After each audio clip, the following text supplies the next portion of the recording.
Міне, біздің жағдай осы Бүркіт ауылында тұрамыз.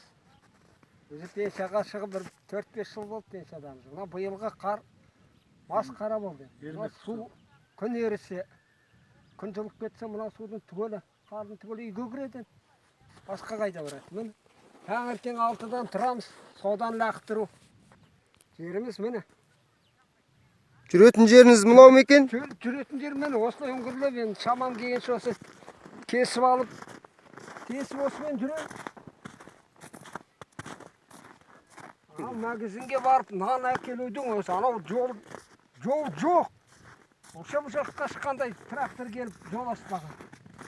Міне өміріміз. Мынауында осыған ары қарай қораға кірем, мынадан үйге барамыз. Міне жағдайымыз. Әкімге барып айтсақ, әкіміміз өзі жоқ. Үйде отырмайды. Конторында болмайды үйде болғанда. Қайда? Қарқаралда дейді, білмейміз енді. Қарқаралдың әкімі ма, жоқ. Ауылдың әкімі ма? Сол Қарқаралдан келіп істейтін көрінеді. Барсақ жағдайымызды айтайық десе, жоқ, мына шеттен барып қайтудың өзі бізге бір. Міне осы жерден үйге кіретін проходымыз ғой, а? Үйге кіретін жер міне осы. Күреңіміз қолымыздан дайын тұрады. Қар болса кіретті, осы жерден тазалап шығамыз далаға. Шыққан сықылды, міне өміріміз.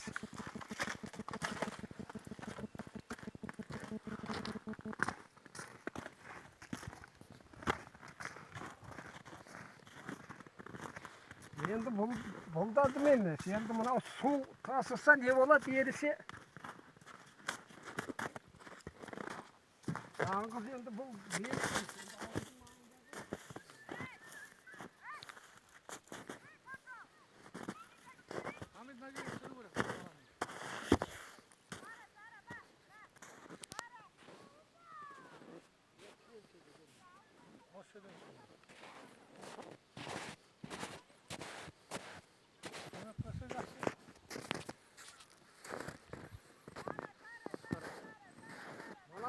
қора, 3 метр биіктік қора соны өтіп кетті. Мынаның астында 3 метр биіктік мына.